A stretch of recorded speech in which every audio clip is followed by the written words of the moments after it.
Welcome to the Behavior Speak podcast. Now, here's your host, Ben Ryman. Welcome to another episode of the Behaviour Speak podcast. As always, I'm your host, Ben. Well, this is a special episode for me. As I've been doing the podcast, and we're into sort of the 20s of the episodes, I've had a great opportunity to interview a lot of folks, a lot of colleagues, a lot of friends, lots of people that I think are putting out some really cool research right now. But I haven't had too many opportunities to sort of interview folks that whose work has had a lot of meaning throughout my career. I did one interview with which we'll be releasing soon with my sort of university mentor, Dr. Joe Lucician, and that was a really fun interview and really neat to sort of tap into his experiences and kind of the things he was able to do over the years and the research and kind of how he got to where he got. But there was always been sort of one name kind of on my list, that I wanted to invite, and I really didn't want to sort of wait till I got to episode 100 to start inviting some of the the bigger names sort of that have meaning to me. I've been in the field for about 20 years, and this individual's research is something I've kind of tapped into all the way through, and was always grateful that there was someone out there kind of doing this kind of work. So without further ado, I'm really excited to welcome Dr. Dennis Reid to the podcast. Denny's he's just been writing.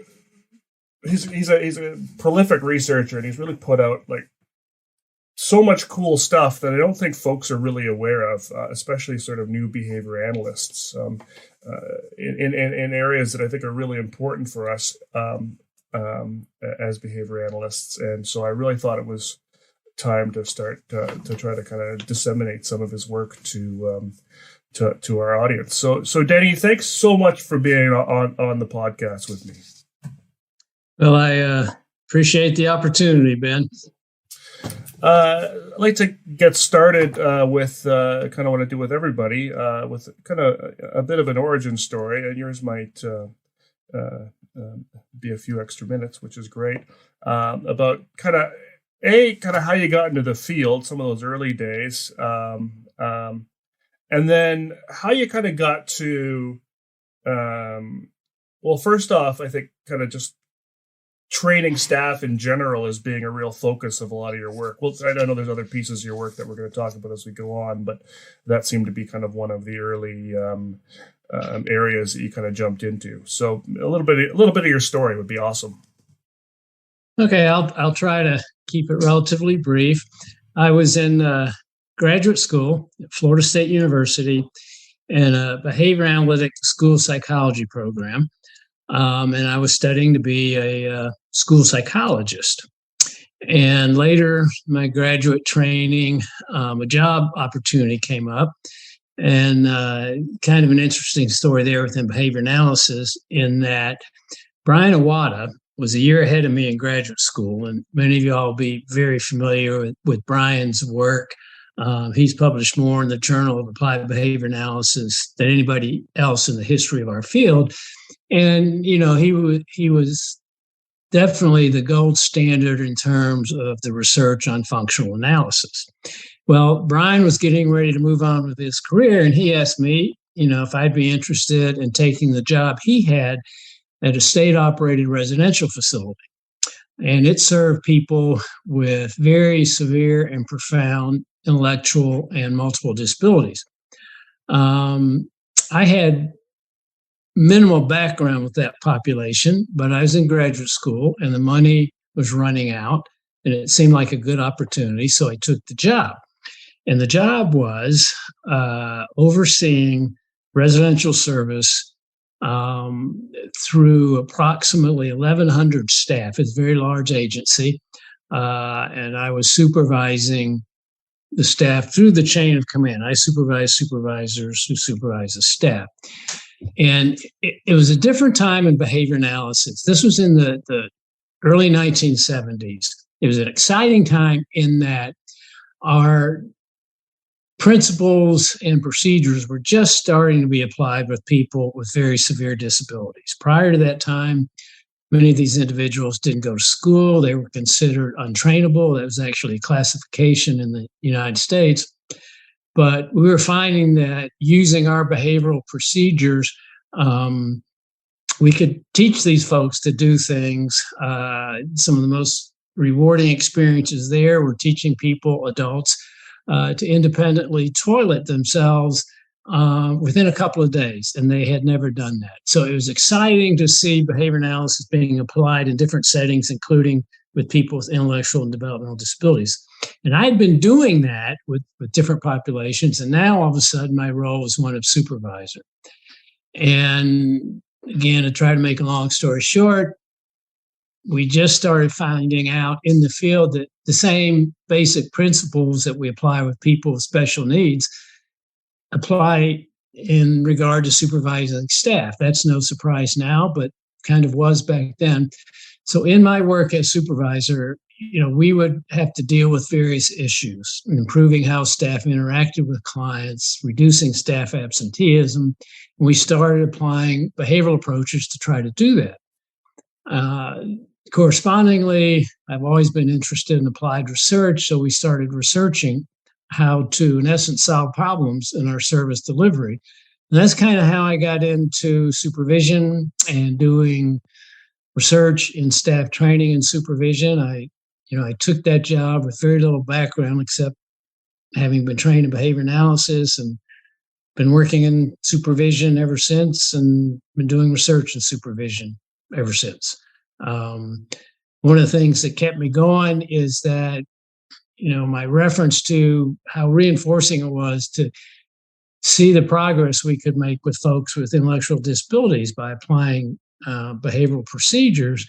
But I also found out, kind of inadvertently, in the supervisory role, you can actually maximize the impact you have on people with special needs, because if you can effectively train staff and supervise their performance, then they impact a lot more people with special needs than you could as an individual clinician. And so I found that quite reinforcing professionally. So I hope that gives some idea, Ben. It was actually, I ran on with that more than I planned, but that's my story.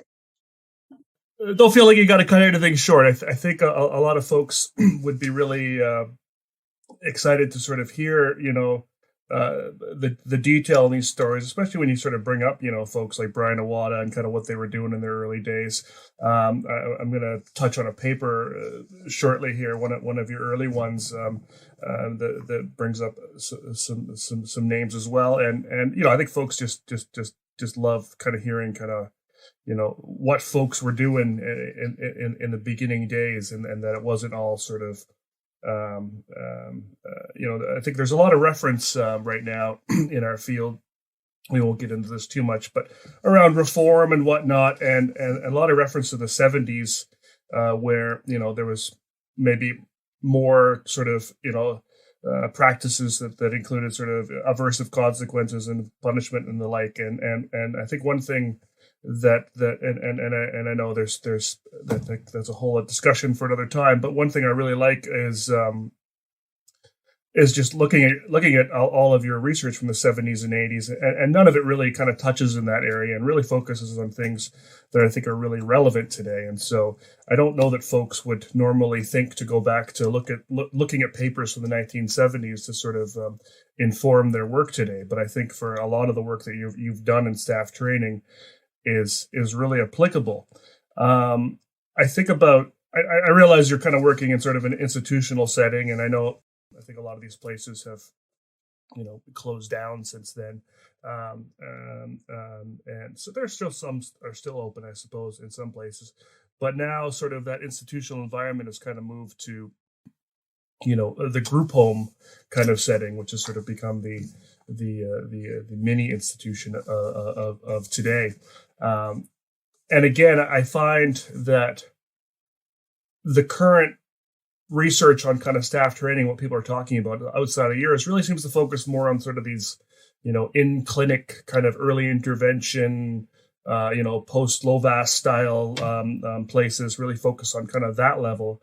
Whereas a lot of your work has really been focused on training folks that are working with adults, and I think that's something that makes your work really differentiate from a lot of the other kinds of training work and kind of supervisor work. So yeah, I not really a question there, but just more. I think some of this early stuff that you've done. I was kind of going through it and going, this is. If anyone's sort of working in sort of group home sort of contexts, there's just some amazing work from sort of the 70s that I think you and your team have done. Things like, you did a paper comparing staff opinions on what these folks with profound disabilities liked versus systematic assessment, and really showed that, what staff think that those folks like isn't necessarily accurate. An early training on teaching supervisors to provide feedback, teaching them to provide choices, training foster grandparents, pyramidal training, all this stuff that I think we're talking about now, has been researched, so much by you and your team. Do you?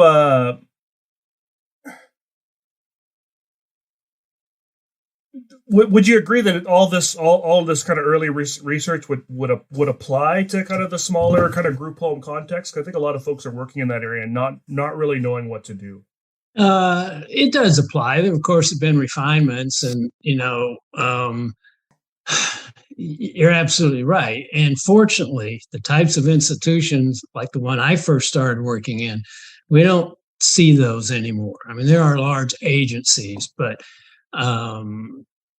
so much progress has occurred. However, we actually, believe it or not, see a lot of the same issues in various types of congregate care environments for people with intellectual disabilities, including autism, group homes, some supported living types of arrangements.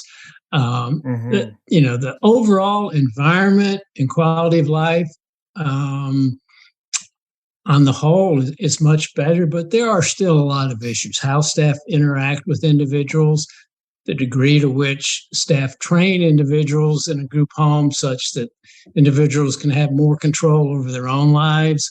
Our research has evolved over the decades because, we started working as the field changed in community settings. A lot of our work, particularly in the early 21st century, was in supported work in community type settings, including my own company. We hired people with severe disabilities on a part-time basis. And we would use the same procedures to train their job coaches or employment specialists to help them, give them a productive work life and hopefully an enjoyable work life. So in terms of whether the basic procedures are still relevant, absolutely. And the same kinds of procedures are being researched and being applied in the staff training and supervision research today, pretty much across the gamut of settings, whether it's supported living, group home, larger scale residential day program. So, some of the issues are different, but the basic procedures are pretty much the same. Now, there are some logistical differences, and these have been highlighted, particularly, over the last year and a half with the COVID pandemic, because our approach to supervision and a behavior analytic approach to supervision is very hands-on. A supervisor has to interact with staff, has to see staff perform, to be able to give nice, supportive, positive feedback.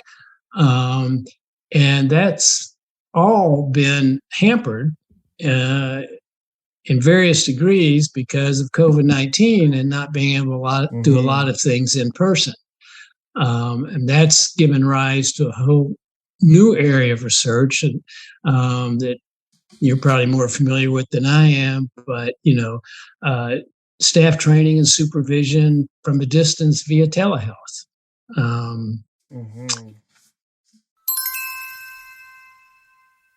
If you're planning on collecting continuing education credits for this episode, you'll need to know the 3 secret words and enter them at www.cbiconsultants.com. The first secret word is community.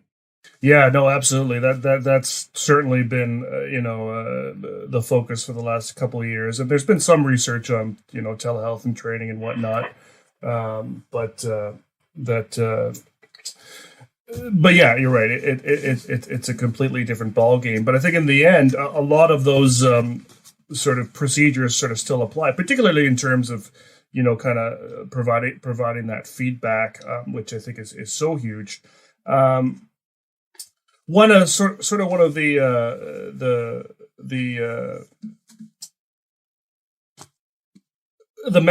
methods are sort of the frameworks that a lot of this current training is based in, and a lot of the webinars that we're kind of seeing coming out now is behavioral skills training. And more often than not, when I see a reference to behavioral skills training, which has really become I think the gold standard in terms of training staff and training line workers and training, registered behavior technicians, or even training other BCBAs in sort of the context of supervision. The Reid and Parsons 2012 is always seems to be, the go-to reference, which I presume refers to the first edition of the Supervisors Guidebook that you folks put out, and I believe you guys have another edition of that came out this year. Is that right? That's correct. This year, the second edition of the Supervisors Guidebook came out. That we went with a new publisher, or a different publisher, Charles C. Thomas. But yeah, that's now out, and it has the same information as the first edition, plus additional information like on supervising from a distance, and updated terminology and updated examples, kind of like what you alluded to, because a lot of the first edition was based on work in larger residential facilities. Second edition is more applicable to community living settings, ABA programs for young children with autism, that kind of thing. Right. And just to comment on the behavioral skills training, that approach to training, I think it's something we can be proud of in behavior analysis, because that has been developed over years through a lot of research in a lot of different settings. Initially, we referred to it as performance and competency-based training. Right. That's more of a mouthful. I like behavioral skills training better. We didn't originate behavioral skills training as a descriptor. I like it, but the performance and competency-based training is more descriptive in terms of the meat of that approach to training. Performance-based means that both the trainer and trainees have to perform. Competency-based means the training's not completed until we see the trainees perform the target skills competently. But again, that terminology has changed over time. But behavioral skills training, that and the effectiveness of positive feedback for increasing and maintaining desired staff performance are probably the 2 behavioral applications that have the most research and application to support their effectiveness. Very evidence-based, those 2 general strategies. Absolutely. And I know you didn't come up with the sort of the newer term of behavioral skills training, but was all the sort of performance and competency-based research, is that mostly from your group, or? We did a lot over the years, and part of that's because, I and my group, they won't like it, but we're older than dirt now. We've been at this a long time. So we've had the opportunity to do a lot. But a lot of other people were involved in developing the same kind of approach to staff training as well. Yeah. The first book that I kind of, so you guys have a whole series out of books based on the kind of a whole book series on the behavior analysis applications and developmental disabilities, and they all come with sort of it's interesting there's no pictures. The covers are very simple, but they have a nice theme, and for collectors like me, they really force you to want to get all the matching colors so you can have the whole set. But the titles on it were so inspiring to me at the time, kind of early in my career, and I kind of got into this field in around 2000, and working primarily in kind of group homes and kind of residential sort of living kind of scenarios. And there really is no training. There was really no training out there, or no sort of certification or no qualification for being a group home manager. Basically, you just had to sort of work in the group home and apply for the job. They weren't looking for sort of any particular skills. And so it always kind of frustrated me that we're not getting any training in kind of how to support the folks we have. We often find behavior plans in filing cabinets and not know what to do with them. And so it was really exciting when I kind of picked up the first book of yours that I picked up, and a long title, but just says everything you ever wanted. Working with staff to overcome challenging behavior among people who have severe disabilities. A guide for getting support plans carried out. I mean, this is the biggest challenge, I think, of most behavior analysts working in the context of sort of group homes and sort of those settings, primarily because of the number one, the lack of training that those staff have. Two, the length of time some of those folks have been working in there without training, so 10, 20 years, some of them. Which can be a positive as well in terms of rapport building, but that there's just no sort of method proven method for kind of that's out there, that's available. So really appreciated seeing books like Motivating Human Service Staff, so getting folks to be more interested in their work. I find that to be still really one of the biggest challenges sort of today. What do you do with how do you work with in a context with a lot of legacy staff, is sort of the term, staff that have been around for a long time and don't want to change, and sort of settings where individuals may not have had the choice of where they want to live or choice of their roommates. There's just so many kind of confounding variables that make this work so hard in sort of the adult residential setting, and yet it seems like kind of the work you're doing has had a lot of success. What's the trick? Well, as you're well aware, there's no one silver bullet. That may be a bad analogy, but I think the best approach, at least within the field of behavior analysis, is to do just that. Take a behavior analytic database approach to whatever the issue is. Mm-hmm. So let's say we feel like our staff they just don't show any initiative. Mm-hmm. Okay. Well, operationalize that. What is it they're doing or not doing that causes you to think they're not showing initiative? So we operationalize that in terms of staff work behavior, and then we address it from behavioral perspective. Is it a skill deficit? Do we need to do training? Do we need to provide more support, reinforcement for them to engage in the appropriate behavior? One of concerns I have right now that kind of relates to this issue is that in our work in ABA programs for children with autism, for example, what we see is a lot of very good teaching and say behavior analysts supervising RBTs or other technicians and giving good feedback, doing good training with them. But I don't see as much application of behavior analysis to solve other issues within the organization or from a supervisory perspective. For example, at least in the States, a lot of those programs have very high turnover. Well, turnover has been an issue in the IDD field, particularly in community settings, for decades. And there are a lot of reasons there.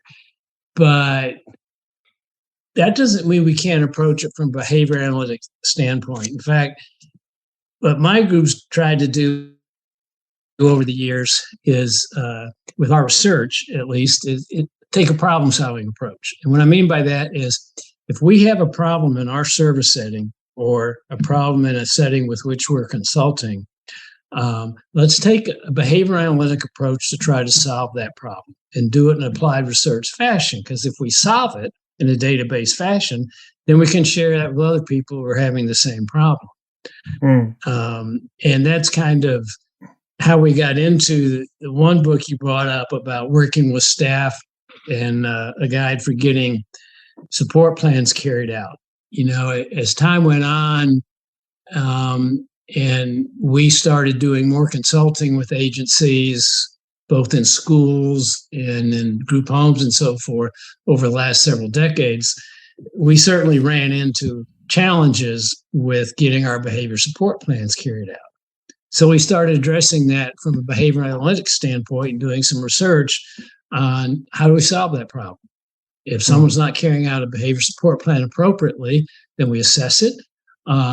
Based on the results of our assessment, we develop an intervention and we go with it. I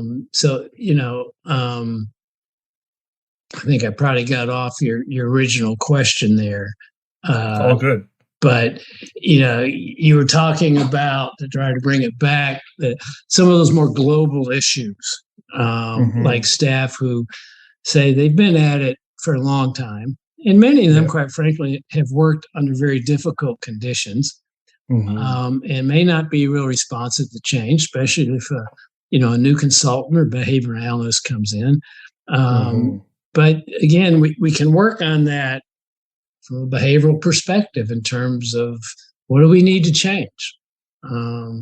Is it a skill deficit again, where we need to do training? Do we need to find a better way to support and reinforce? Do we need to do some corrective interventions? So even those global issues is what I'm saying. If we take the time to operationalize them in terms of what people are doing or not doing, then we can start to figure out how to address them using our science of behavior analysis. Yeah, no, that makes sense. One thing you brought up, and which is a big piece, is around training. I want to just kind of touch a little more on that specifically.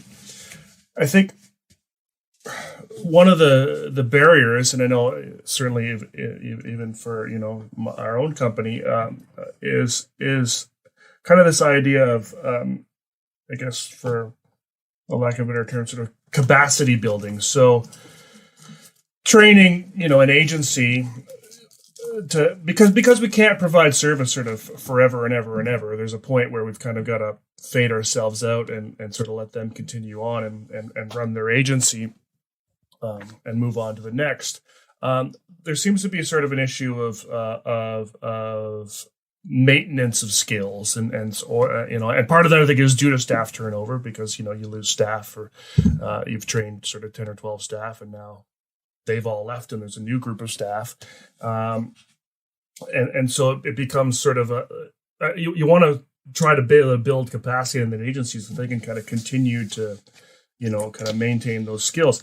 Your team published an article in 2017 in Behavior Analysis and Practice called Maintaining Staff Performance Following a Training Intervention. I saw that preview sort of on Google Scholar when I was looking things up, and then when I clicked on it, I saw what came after the colon: suggestions from a 30-year case example. So you have a research study showing maintenance of some of those skills 30 years later. I'd like to kind of hear more about that study and kind of what were the sort of those, key pieces in there that allowed, a training program to maintain for so long? Well, that actually, I'm glad you brought that one up. That was one of our most reinforcing research undertakings, as well as just from a service provision. And, what was going on at the time, and this is still an issue today in many settings, at least in the States, in working with adults with significant disabilities who attend day programs. One of the biggest concerns is what we as staff are giving them to do or supporting them to do. And more specifically, a lot of those programs do not provide folks with real meaningful activities that help them become more independent, activities that help them enjoy their day. Instead, what has happened is a lot of the activities that are provided are designed for young children. I'll give an example. Again, at least in the States, and it's been a while since I've observed some settings, say, in Canada. But when I did, there were some similar issues. And again, I'm talking about day support programs for adults, or say leisure time in a group home for adults. The most common activities that existed when we started that study over 30 years ago, they still exist today in a number of settings. We see adults spending a lot of time coloring in children's coloring book, putting the same puzzle together over and over. And of course, people will challenge us and say, well, what's wrong with coloring? Well, there's nothing wrong with drawing, but if we're given the same children's coloring books to color in, how is that helping an adult to live an independent life or an enjoyable life? How is putting the same puzzle together day after day meaningful for that individual? So that was the concern way back when we started that. And, I'm not throwing stones at agencies that run adult day programs, because these were the concerns in our programs. I was in an upper level administrative position, and I had 3 different day support programs for adults under my area of responsibility. And we were facing this issue in each of those day programs. So we looked into the literature, a lot of it in special education, that focused on, what are meaningful skills to teach students in special education classrooms that will actually help their lives outside of the classroom. And we eventually developed some guidelines in terms of what represents meaningful or functional skills for adults. Did some research to validate those guidelines. Then that study that you referenced is where we trained our staff how to go about changing what they were providing for the individuals they serve from non-meaningful or non-functional to more meaningful. So we trained them how to do that. And most importantly, we put in place a supervisory system to maintain it. Specifically, the directors of those day programs, who just happened to be my closest colleagues, Carolyn Green and Marcia Parsons, Joyce Jensen as well. She was Joyce McCarn at the time. They implemented weekly feedback systems. So they would go out weekly and look to see what staff were doing with individuals. If it was in accordance with the guidelines, would support that. If not, they would meet with the staff and say, how can we turn this, into something more meaningful for the individual, and come up with it was kind of a participative management approach to coming up with something more meaningful. So they continued, and then they stretched it out from a weekly feedback system to a monthly thing, in some cases quarterly. And with that study, I was fortunate in that those supervisors continued in their roles. And when one left, when Marcia Parsons actually came to work at my private company at the time, she handed off her role to someone who had worked with us early on, Joyce McCarn, now Joyce Jensen, and Joyce just continued the same feedback system. So it was, part of it was fortuitous because I had really good people running those programs. They were interested in improving it, and they were interested in maintaining the improvements once they made them. All I had to do was help give them some tools to do that. And then, of course, try to support them in doing that. It kind of gets to, it's kind of a cliche in supervision and management that goes beyond human services. And that is, the best way to be a good supervisor is hire really good staff, let them know what they need to do and get out of their way. Well, that's accurate, but incomplete. The next step of that is actively support them, keep them doing good work. And that's kind of what my role was in that study that you brought up. The second secret word is dignity. Yeah, that's cool. So and it opens up a can of worms in a couple of ways. So I think, obviously, people are listening and go, well, okay, they had the same staff, they had the same supervisors for 30 years. That's how they kept it going. It had nothing to do with sort of anything. Well, actually, if I can interrupt, one of the supervisors did turn over, and the staff turned over 100%. When we took our last follow-up data in that project, the original staff were no longer there. Yes.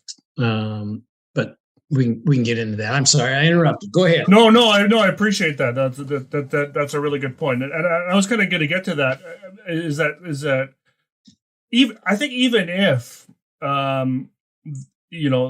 Marcia and Carolyn and the others had sort of left and others had gone on, the basic kind of premise of your intervention, wasn't all that intense. I think when we think about sort of, or when I've thought of it from my perspective, when I've thought about sort of kind of capacity building, it's been around, giving a team all the skills to do, kind of their own functional assessments and sort of go through that whole process, with some support to kind of deal with challenging behavior over time. But what I really like about your study, and others that I've kind of seen like this, is you weren't focused on that. You were focused more on, sort of well, you weren't even focused on problem behavior per se.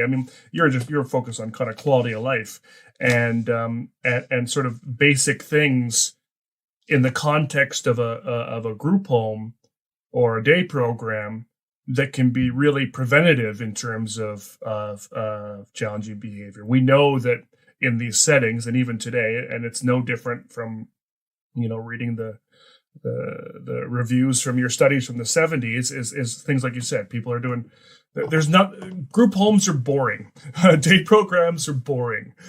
Generally, there are some good ones out there here and there that have, mastered some of these pieces, but overall, the options of things to do are limited. Watch TV, do a puzzle, like you said, coloring book, play with the same toy sort of over and over again that you've been playing with since you were a child and you're still playing with it as an adult.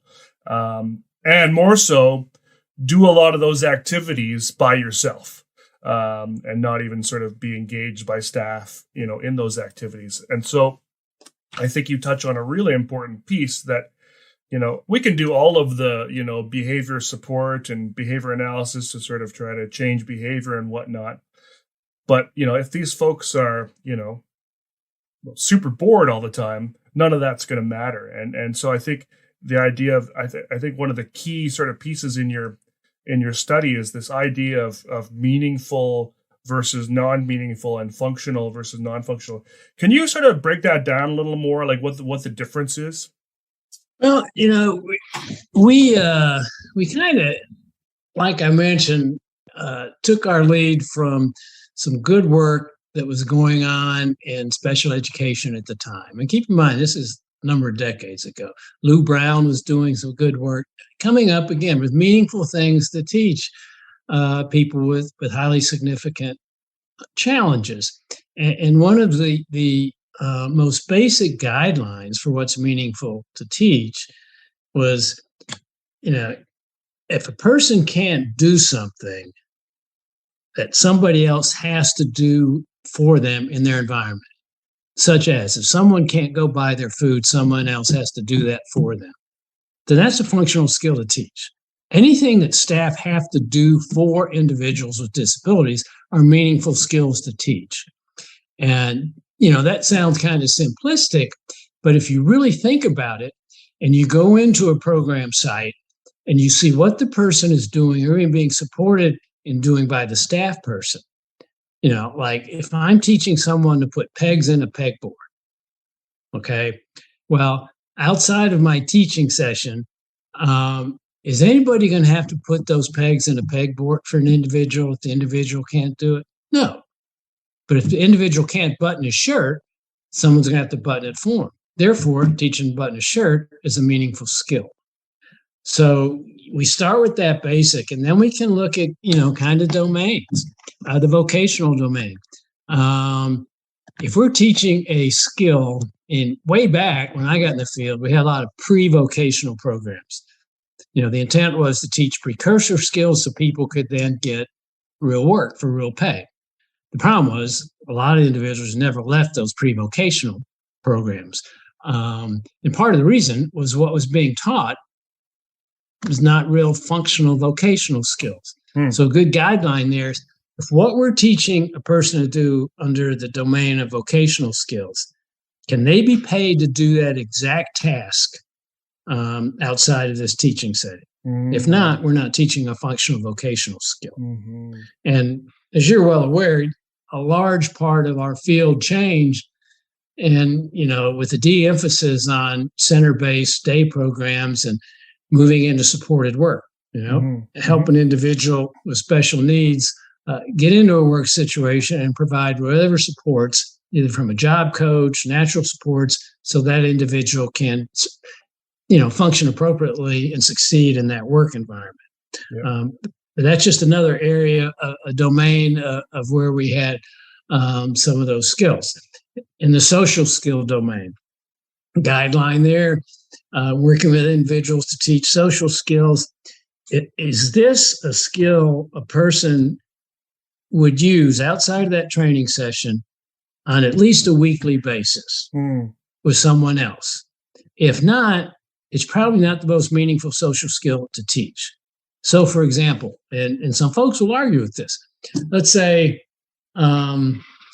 we're having our class and we're teaching our class how to sing Happy Birthday. Okay? Well, that would seem like a meaningful skill, but how often do you get to sing Happy Birthday? True. If an individual does not know how to greet somebody appropriately, say an individual will tend to hug anybody she sees. Okay? Well, greeting skills are something we do every day unless we live in total isolation. So if a skill can be used daily or weekly, it's generally more functional to teach than a skill that can only be used every few months. Now, that doesn't mean the skill that's only used every few months, like singing Happy Birthday, is not important. Of course it's important. But it's more meaningful to teach individuals things that they can do every day or every week, like greet people when they see them or interact in the typical situations in which they meet them. Now, you got me going on these guidelines, so I need to add a qualifier. Please. For every guideline that we develop based on other people's research and application, there's always exceptions. Let me give one. We with the social skill, leisure skill is somewhat similar. We consider it a meaningful leisure skill if someone of the same age group as a learner would typically do that during his or her leisure time. Then it's usually a meaningful skill to teach. We had a gentleman that we were associated with that with severe intellectual disabilities. His brother was getting married, and his brother wanted his brother with special needs to be the best man at his wedding.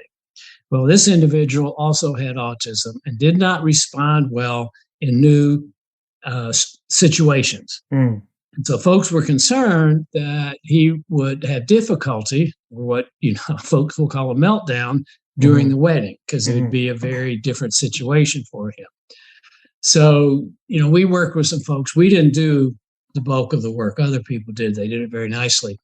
So they decided, well, he's probably only going to be a best man once, but it's very important to his brother, to his family, and probably important to him.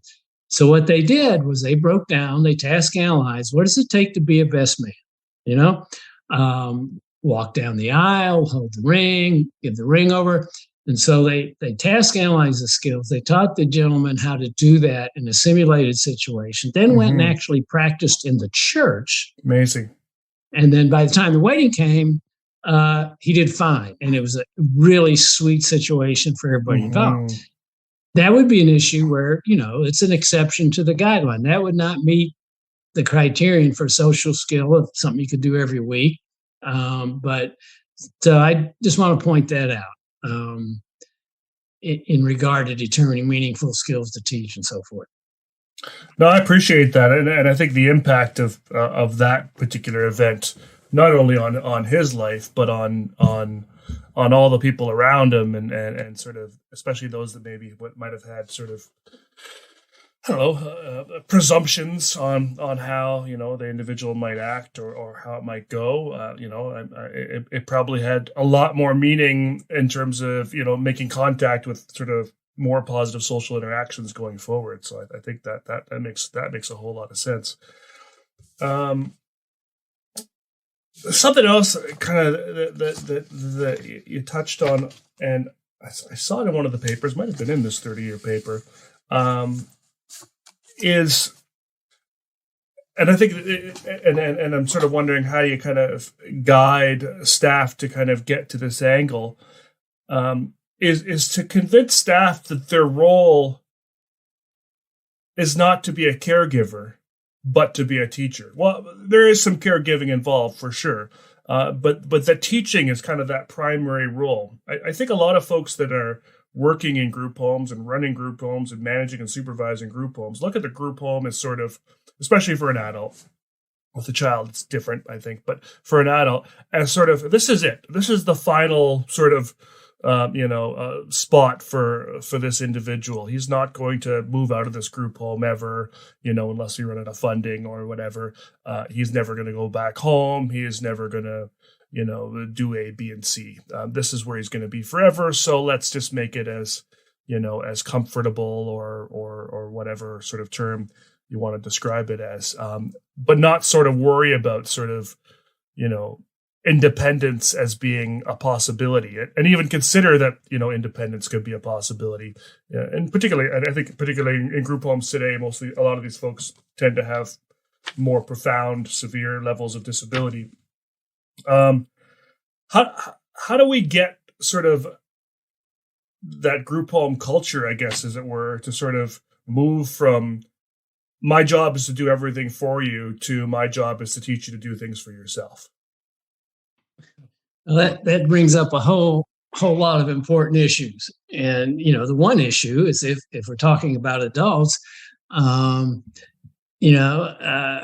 agree, my group agrees that it's not like being in school. In school, you're preparing people for their adult lives. With adults, this is it. So, a heavy focus should be, in our opinion, on helping them have a good day, a nice quality of life. Okay. And it's hard to disagree with that, but where the issue comes up is how do we help them have a really good quality of life as an adult? And part of that focuses on, helping them enjoy their day. And that's where we get into the whole different area of promoting happiness among people with highly significant disabilities using a behavior analytic approach. But let's say we start there. As we get into that and assess, when is this person happy and how can we help this person enjoy her day more? What we often get into is, expanding the person's preferences and experiences, letting them access more things to see what they like. Often, though, to help them enjoy more things, they have to develop skills.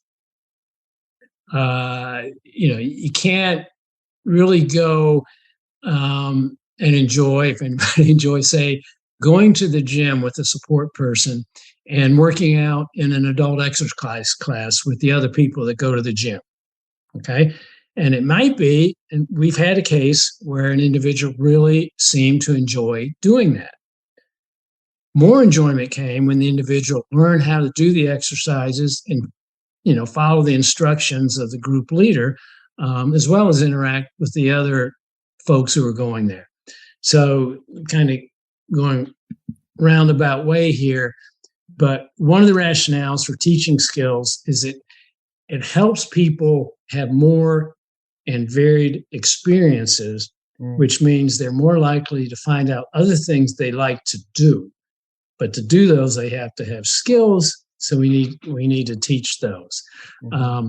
As far as, kind of building that teaching idea into the culture, it should start when we first hire staff and we lay out what their job is. But in the real world, often what happens, particularly say in group homes, is, there's always a coverage issue in terms of having enough staff, and we'll hire new staff. And often the only training we give them, I say we as a field, is, how to make sure they don't abuse or neglect folks, how to fill out the appropriate paperwork. But we got to get them out there because we need their help right away. So we don't have time to really teach them what we want to do here. We want to help these people have the best lives that they can. And part of that, and this is a value base, so, listeners can agree or disagree, but part of our value is we want to help people with significant disabilities be in control of their lives, live their lives the way they want to as much as possible. They're adults, and most of us want to live our lives the way we want to, right? I mean, that's kind of a circular reasoning. But to be in control of one's life, one has to have skills. And so that requires teaching to help them live their life the way they want to and be less dependent on us. So there are a lot of reasons or rationales, if you will, that we can give to staff about why we teach, and we should do that. But we really should start from the get-go as far as, okay, so we need to make sure you know how to teach. And so we need to train our staff to teach, and in particular, train how to teach naturalistically, in terms of we don't have to just sit down with an adult one-on-one to teach a particular skill. That's important, but we can teach a lot of things naturalistically as we go through the day. That's a real key skill we want staff to teach. But with any staff training, we can train our staff how to teach naturalistically, but then that's going to have to be supervised. They're going to have to be supported, given time to do that. If they have problems, they're going to need to have help to be corrected. And they need to see the supervisor doing that a lot. So, there are ways to do what you just talked about doing. It takes, some pretty good skills and a lot of time, but it's worth it. Yeah. No, that makes sense for sure. I think you touched on one thing that maybe we should jump into. We talked about, and we talked about a bit about this kind of in terms of, quality of life being really important and just to have sort of a richer, more enjoyable life. A lot of I've had this conversation with a couple of guests now. Just had a recent interview with a fellow named Darren Bowring out of the UK, who's doing a lot of work in group home settings over there, in positive behavior support, and in quality of life. And we really were talking about sort of how how we measure quality of life today, it's not, may not be, like, at least from our perspective, may not be the best way to go. It seems to be really kind of subjective, a lot of these measures that are out there. There's a guy, Dr. Robert Shallock, is really well known as sort of being, sort of a preeminent quality of life researcher. He's been out our way a few times to BC. He works with our local sort of adult funder, as it were, to kind of develop domains develop using his kind of domains of life that he's created. But all of these sort of a lot of the questions that kind of come out of these quality of life sort of measures are either subjective, so they're from a caregiver perspective. How do you think, so and so likes his life, and sort of, so there's that sort of subjective indirect piece, or there are more objective questions. Do you have a job? Do you get to have friends over? Do you like going to the movie? Do you get to go to the movies or whatnot? And those can be kind of a measure. But we kind of found that both of those directions were problematic, because number one, they kind of came from the perspective sort of people that wrote these domains 20, 30 years ago. And so what might be kind of quality of life then might be different now. Further, we talked about sort of, there are folks that are, he talked about an individual who didn't want to get a job, and told him that sort of, why would I want to go do something that's really hard and sweaty, only, when I already have disability funding that kind of pays for everything, and for everything that I need, and I'm quite happy that way. And I thought that was a really interesting point. And we were struggling to sort of come up with a quality of life measure that made a lot of sense. And that's what I remembered, although I hadn't really looked into it, that there were some folks who I later realized was yourself, that had been studying a different way to kind of measure, someone's satisfaction with their own life. And that's measuring happiness, and measuring unhappiness. And you and your team, I think, may have been maybe the earliest study on this was around 1996 that I could find. Maybe there's an earlier one, where you did a study with Carolyn Green, defining, validating, and increasing indices of happiness among people with profound multiple disabilities.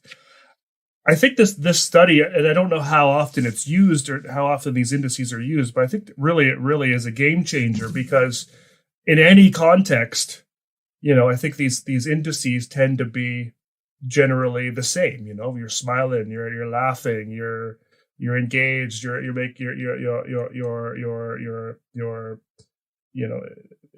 demeanor sort of comes off that way. Whereas if you're unhappy, crying and not smiling and engaging in kind of, problem behavior or whatever, sort of is that indication of unhappiness. What led you to kind of come up with what seems like a really kind of simple idea, and then how did you kind of how did you kind of continue to use these indices as sort of that measure of kind of quality of life? Well, on a general level, it was something we had been interested in for a long, long time, and part of it was just, with a supervisory level, as a supervisor, your quality of work life is generally better if your staff are upbeat and pleasant. And part of the job of a supervisor is help staff enjoy their work, and it makes life better for everybody, including the individuals they serve. And we were at the time working a lot with people with profound multiple disabilities who were heavily dependent on staff just to get through the day. And we're getting into the quality of life issues, and we were working in an agency at the time, and the director was a psychiatrist, the late Dr. Iverson Riddle. And he kept referring to what he called the joy quotient. And he said, throughout history, we've looked at the intelligent quotient and so forth. He said, I think we need a joy quotient. And he kind of challenged staff in the agency in terms of, how can we help people have more joy in their lives? And at the time, I thought, in behavior analysis, we can address that. We can give that a shot. So that's another kind of problem-oriented approach we took with our applied research was how can we go about determining when folks are happy who cannot tell us in conventional ways that they're happy, and how can we increase their happiness? And that's kind of what got it started. And Carolyn Green was a real driver in that area too. And that's kind of how we got started. And the more we thought about it, and we still do work in that area today, even with folks with more advanced skills, but still have challenges communicating that emotional experience of being happy or not happy. We've done some of the work with the supported workers that have worked for us over time. So it's kind of an involved sort of discussion, if you will, when we're looking at happiness among people who cannot tell us about their private emotional experiences. So we go by the next best thing, and that is the indices, what people tend to do when they're happy or not. And let me give a real practical example. One of the things that concerned us over the years is we'd go into a group home or we'd go into a setting where, it was our setting. We were responsible for supervising the staff. And one of the things that dawned on me is, I walk through and I don't see anybody smiling. I don't hear anybody laughing. And that might be a group home. It might be a day program. And that just seemed kind of not so nice. So we train our supervisors now, periodically walk through your setting. Do you see folks smiling? Do you hear people laughing? Do you see signs that they're, having a good day? If not, maybe we need to address that. And you don't want to get me going off on that, because that's something that we spend a lot of time on, thinking increasing joy or happiness in one's day. I mean, that should be the primary goal of any support plan. We have to initially determine, how do we know when the person's happy or not, and then use our evidence-based procedures to help promote happiness. And we've got a book on that. The problem we've had is when you're dealing with people who cannot really tell you about their private emotional experiences, it's kind of an involved process to go through and identify and validate indices of happiness.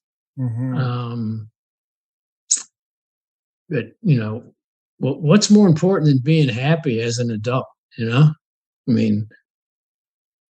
so that's something we like to address. And, you were talking about overall quality of life, which, I really like that area, but there are, a lot of scholars much more knowledgeable in that area than I am. Our approach to quality of life is pretty much nuts and bolts. If we can determine what the individual wants, then our approach is, how do we help her get it? And, actually, a lot of our work has been driven for the last several decades on person-centered planning. And I don't know what your view or your colleagues' view is on that, but there's been a lot of controversy over the years between applied behavior analysis and person-centered planning. We see no need for that controversy, basically. And when we get into quality of life and happiness, we think it should start with the person-centered plan. We agree with the individual, and those people most important in the individual's life is where we start in terms of how do we give the best quality of life for this person. However, behavior analysis, in our experience and research, has a lot to offer to make that process work well.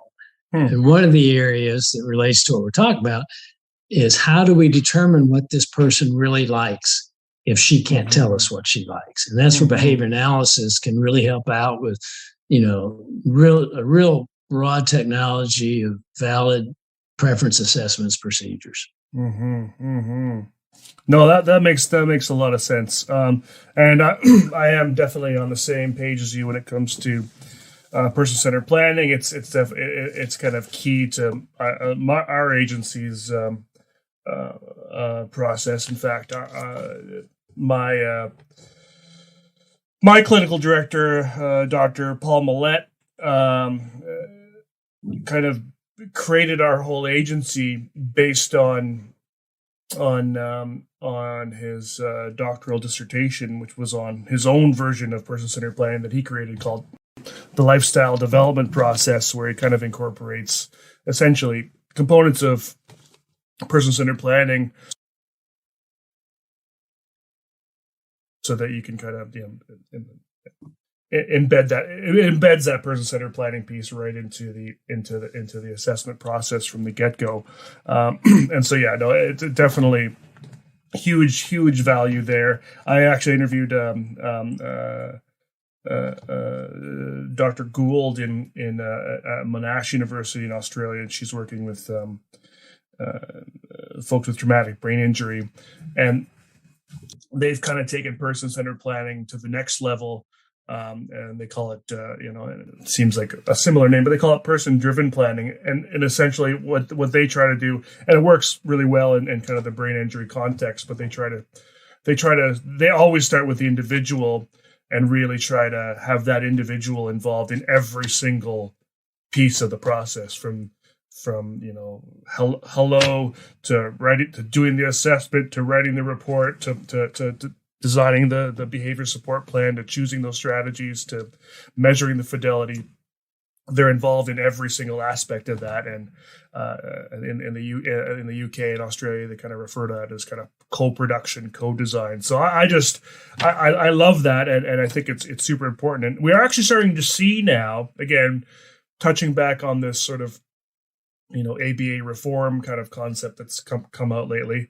I've started to see really young behavior analysts, bringing up this idea of person-centered planning as almost as being a new idea, which I thought was interesting. But I think we're really starting to see some of these really powerful tools that we kind of developed in the late 80s and 90s, really starting to catch hold as folks realize how important it is to sort of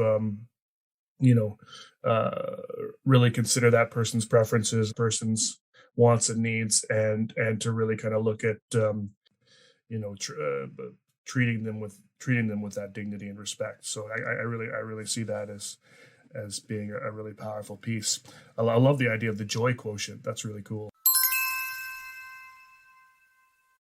The third secret word is happiness.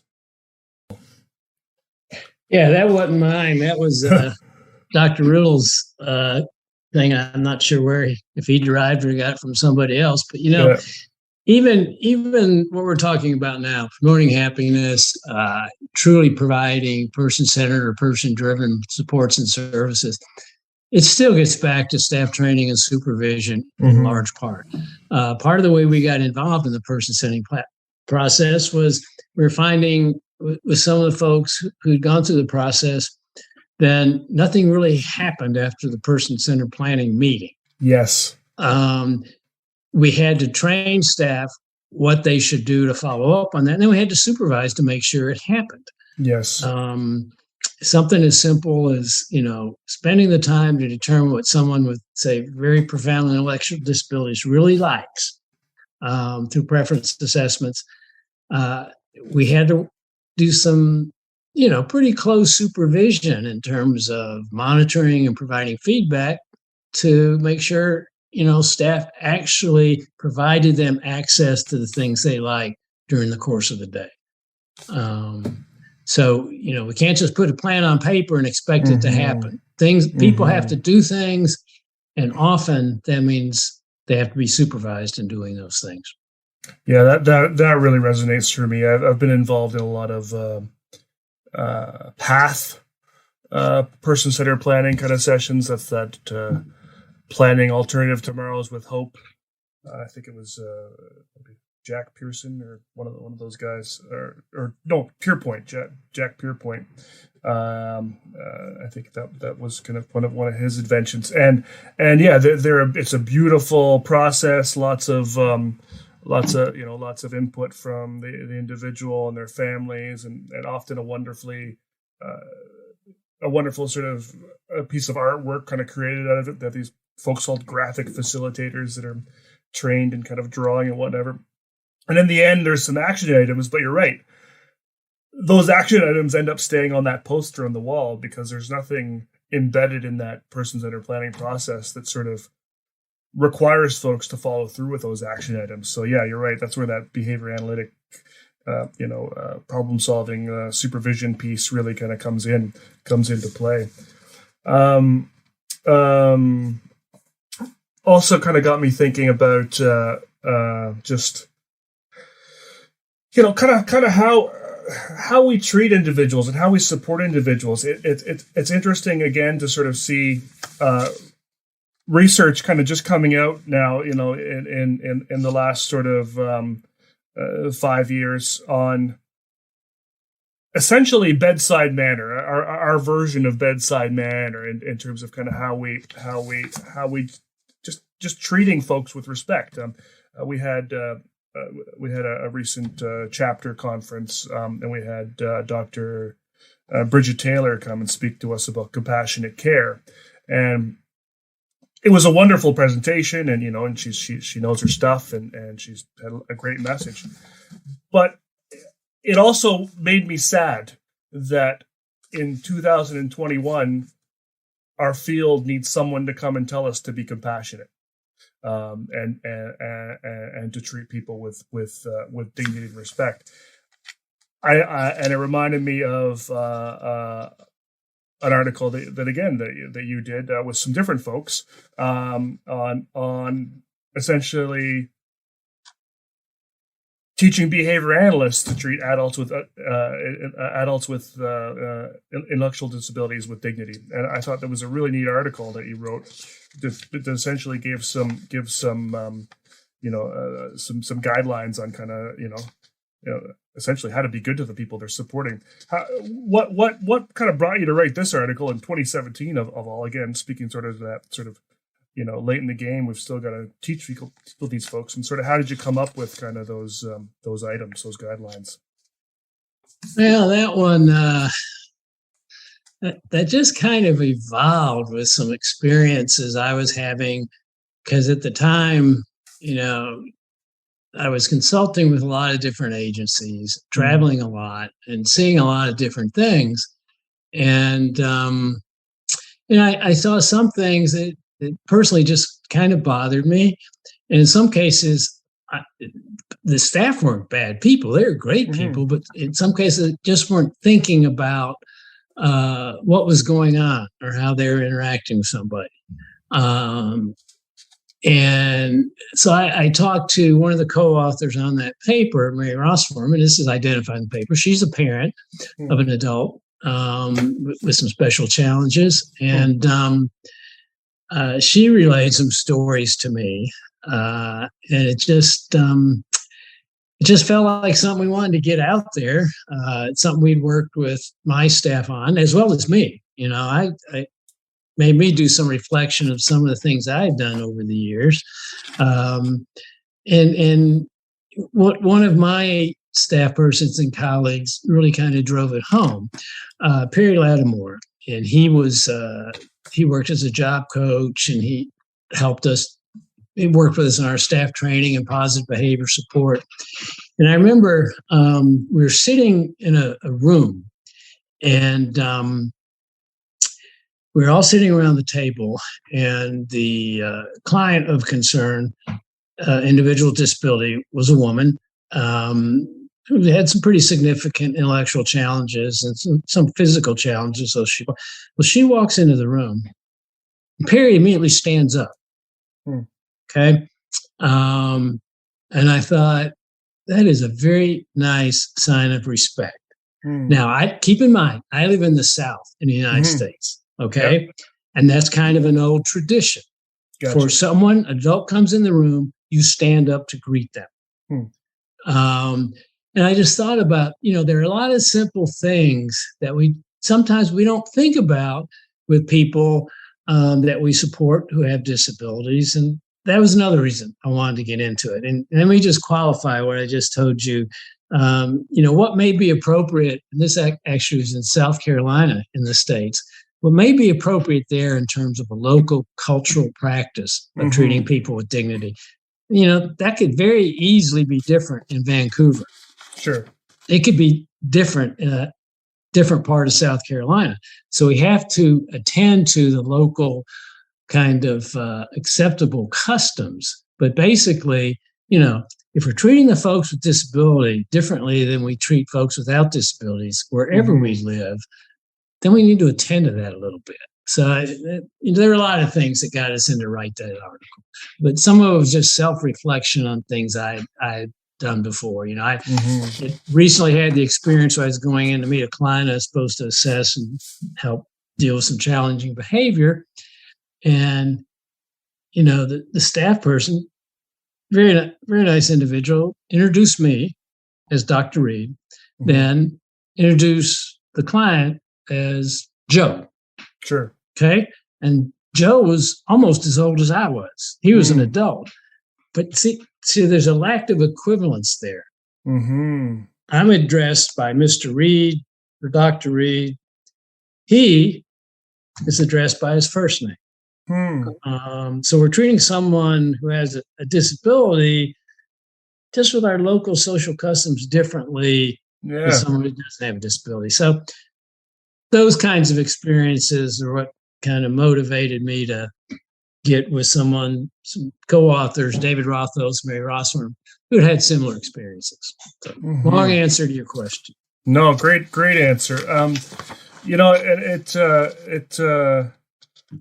Really good points, and I agree. I mean, you would have to write sort of a different article for every individual culture to sort of get those lists of guidelines. So folks reading the article really need to sort of embed those pieces into the culture. I know you had a section on sort of using person first language, and there are folks out there, particularly in the autistic sort of category, in the autistic sort of identity that do identify as with the autistic first, and so again it just sort of it's kind of going with whatever's preferred in sort of that context. I really like just I won't obviously I'm not going to read the whole paper out loud, but just kind of looking at sort of some of the categories of things that you need to think about.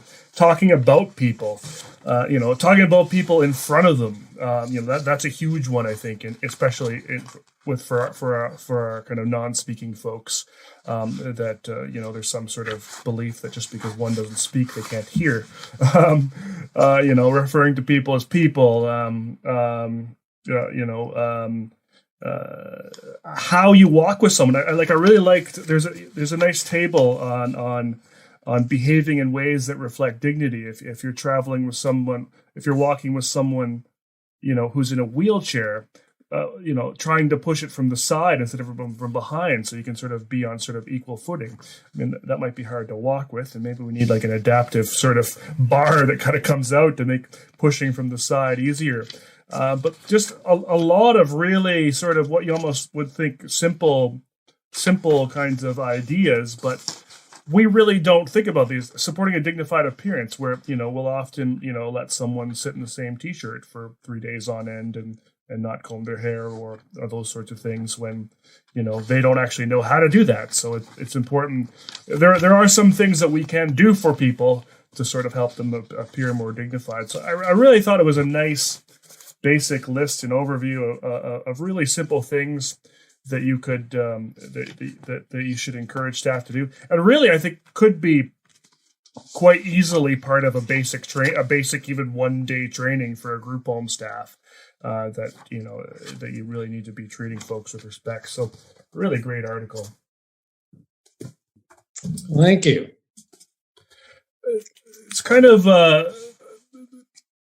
we've been talking a lot about sort of just all the great work you've done and you and your team have done in staff training and really kind of advocating for folks with, I think a lot of your work, it's fair to say, has really focused on a lot of folks, kind of on the more severe end of the disability realm with, whether it be physical disabilities or intellectual disabilities, but often folks that usually can't speak for themselves. And so looking at sort of all the pieces that we can sort of put into place, I guess sort of what I'm getting at is there are so many strategies and procedures and techniques available to help folks that seem like they can't do anything, do a whole lot. And I know you went back and you referenced Lou Brown. Makes me think of Lou Brown or Mark Gold and folks like that I don't think they always come up in sort of graduate behavior analysis programs. I was fortunate enough to have a graduate program with Dr. Pat Miranda. So she came from that group. She used to work with Lou Brown. And so right. it was guaranteed that Lou's name would come up in our coursework. But I think,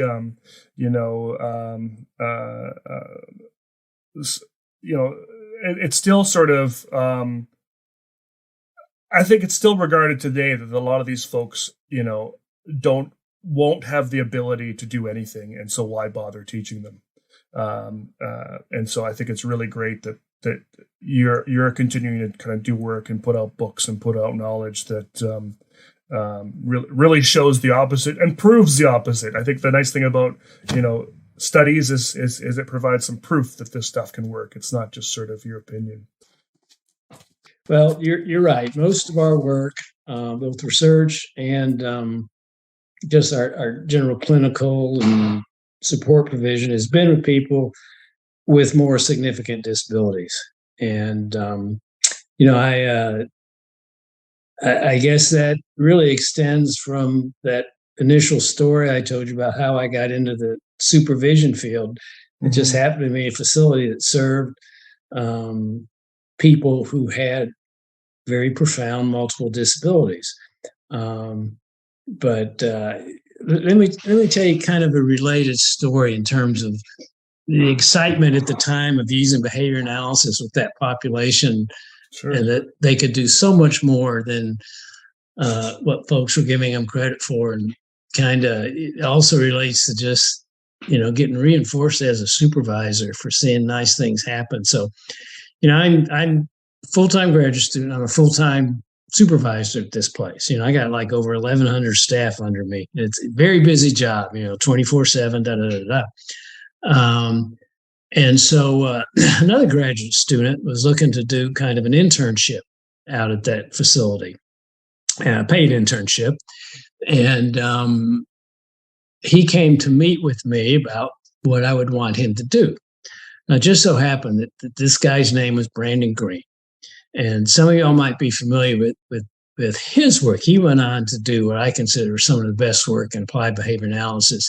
He ran the program at Southern Illinois University that look at, trying to keep at-risk families intact. And what can you do to prevent, reduce the risk of neglect and abuse? He did some work on actually published a study in the Journal of Applied Behavior Analysis on how to get dentists to use lead shields when they did x-rays. This was back when very few dentists were doing them. And these behavioral procedures did. So he ended up doing excellent work for the field. And anyway, so he's just a graduate student at the time, right? And he comes in, Denny, what do you want me to do? And I'm real busy. I don't have time to figure out what he should be doing. But I told him that there was a gentleman who was in a wheelchair, who was non-vocal, but I had some brief experiences with this gentleman, and I thought he had a lot of potential. So I said, okay, Brandon, why don't you teach so-and-so how to eat independently? He has a lot of physical challenges, but I think he can do it, little by little. And I was basically just trying to come up with something meaningful to give this intern something to do. And he said, okay. Then I forgot about it. 2 days later, he comes back to my office and says, so what do you want me to do next? And I'm thinking, I told you what I want you to do. Because, he's only working a few hours a week. Yeah. But he says, I did that. So I go out and he's taught this gentleman to eat. He gave him some elbow support, an adaptive device and so forth. But he did. And that was, to me, it was just another example of if you've got staff, and I didn't have anything to do with that, really. Yeah. Brandon did it all. But if you have staff who have good skills, the neat things they can do with the people they serve, if they're motivated to do that, it's just very reinforcing from a supervisory standpoint. So I don't know how that relates to where we were, but something triggered that memory, and I thought I'd share it. Yeah, that's a great memory. I really appreciate that, and I think it does sort of speak to, well, for sure, the hiring quality staff. I think that's a really big piece, but also the direction. I think some folks, I think I had a question. I don't know if it's one of my questions was sort of around, we talked about this around getting folks to sort of shift the mindset from caregiver to teacher. But I think the mindset of caregiver is something we've imposed on them, that we haven't asked them to sort of do anything teach-wise. We've said, okay, do the medication, make the meals, drive them somewhere, wipe their mouth, those sorts of things. These are the tasks we've assigned to them. And I think that's a great example that we can just start by, simply asking our staff to do something different, especially our new staff. Why don't you come in and teach them how to do something, or let's take a preference you have. So you like playing guitar? Why don't you teach them how to sing a song, with your guitar, or whatever. But I think just kind of going out there and changing the expectation, could be enough to sort of make some real change in kind of these settings. So I think that's a great story. It can help, and just what you were saying, say if you know how to play guitar, maybe you could teach some play the guitar if they seem to like that. When we were doing that project we talked about earlier of kind of converting from non-meaningful activities to meaningful. One of the steps in the process is when we were having difficulty coming, what else could we work with this person on? One of my key staff, she would ask her staff, this is Carolyn Grain, what do you like to do? And what do you think this individual would like to do? And when you're trying to get folks to try new things, if you're trying to get them to do something they like to do, you're going to be more successful if you're trying to get them to do something they don't like to do. And if they like to do it and they can get some success with the individual, then it's a win-win situation, because often the individual, is pleased with, say, the example you mentioned, learning to play guitar. That can be very reinforcing for the staff person too. In fact, if we can get, and it gets back to this cultural thing you were talking about, if we do our jobs right and we let our staff know part of your job is to help people learn skills to do things they want to do. One of the most reinforcing aspects of being in a direct support role is when you see somebody accomplish something and they're really happy at accomplishing it, and it's all based on what you did with that individual. That can make the job of a direct support person much more enjoyable. Problem is often, our settings are set up where there's limited time to teach. People are overworked. But when we can work it in, I don't think folks come into the job saying, I don't want to have to teach. I'm just here to give personal care. It's the fact that we don't train them and expose them and help them do it. Exactly. There's a reference caught my eye in the Dignity article, and I don't know if it came from you or not. It's okay if you don't recall the reference itself, but you referenced an article by Christine Bigby and Julie Beadle Brown. I don't know if that rings a bell or not, but those are names that ring a bell to me because I think Julie's in the UK and Christine's in Australia. They've been doing some really neat work. This is sort of for listeners to check out. I'm trying to get them on the podcast, but they've been doing some really great work around group home culture and improving the cultures of group homes. And they've got a great book out that Christine did with a guy named Tim Clement a few years back. And it's called Group Homes for People with Intellectual Disabilities, and it's a wonderful book on. And I think it includes some components of some of your work, but a lot on sort of this area that's kind of had a lot of play in the UK called active support, which is essentially getting folks involved in meaningful activities, and some other pieces. And so I think that's a whole other area sort of outside of behavior analysis that I think. Those supporting folks in group homes can access is sort of another support. That whole group home culture piece is so important, I think. It leads me, we're kind of getting near wrapping up here. We've kind of covered up a whole lot of really, really cool areas, things that I'm really passionate about. Folks know that I kind of primarily work in sort of the group home sort of setting and context, and not so much anymore. I kind of supervise folks that work in those areas, and I think there's just a lot of really amazing resources that you and your team have provided and have made available for folks, and I really want to encourage folks to kind of go out. I'd get the whole Reid book series. He's got a book on happiness. He's got a book on preference assessments. He's a book on just getting staff to kind of enjoy their job a little more. Some real with really kind of direct, specific instructions on kind of how to do all that. One thing, though, that threw me off a bit when I was sort of doing the research for this episode and looking up Denny's work was an article. And I don't know if this is the first one you ever published, but it's certainly the earliest one that I can find on Google Scholar. And it's got nothing to do with group homes or intellectual disabilities or institutions or anything like that at all. And I just want to read sort of the first paragraph of the article, because if I didn't know this article was published in 1976, I would have thought it was a recent article. And it was that it's the exhaustion of natural resources in the U.S. has received growing attention over the last several years. The recent fuel shortage seemed to heighten awareness of the depletion of vital resources.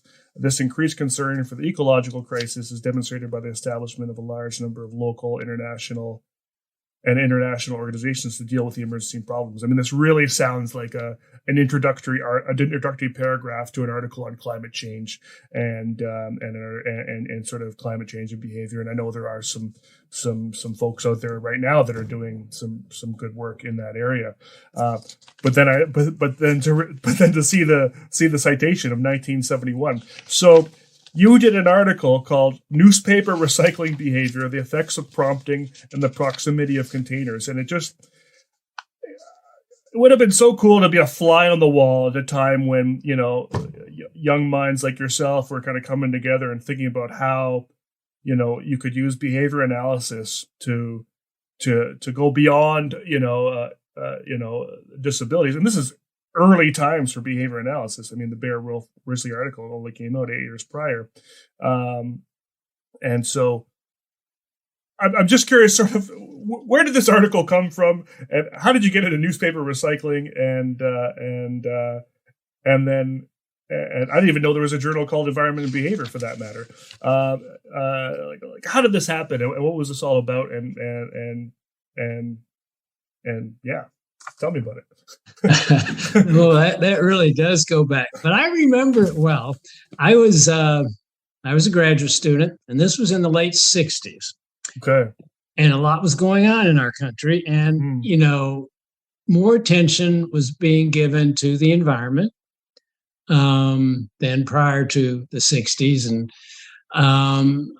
I don't know how my interest in that particular thing really got started. I think it was when I was in undergraduate school. I took a course in ecology, but it seemed like an important thing. And I was in an environment at Florida State where one of the professors there, John Bailey, who most people now associate with his ethics book, that he supervised students with their theses and dissertations, and several of his students were into it. Then it was really called behavioral community psychology. A lot of things fell under that, but one of the areas was in change people's behavior to increase recycling. And we were talking about that, and one of his other students was interested, so we just kind of got together and decided we can do that. We can look at what can we do simply to change behavior to increase certain types of recycling. And the intervention, as you just summarized in the title, is not rocket science. Provide prompts, reduce the response costs for recycling.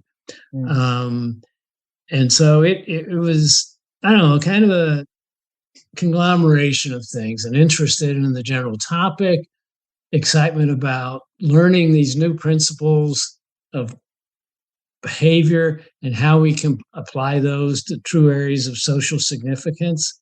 And, I was a graduate student, I was single, I had time, and so we took it on. And I was actually really interested in that whole, at time, again, behavioral community psychology, which is what, when I referred to Brandon Green earlier, he went on in that area quite a bit. I did not. And in part, just, show you my character, there weren't many jobs in that area. Fair enough. And I need to finish paying off my graduate school. There were jobs in IDD, and I'm glad I went that route, but I still have an interest in the, what behavior analysis is doing and what it's not doing in regard to some of our very critical worldwide issues right now. Yeah, really cool. I mean, maybe I'll try to get Scott Geller on the show, because he kind of did that work back then and kept doing it.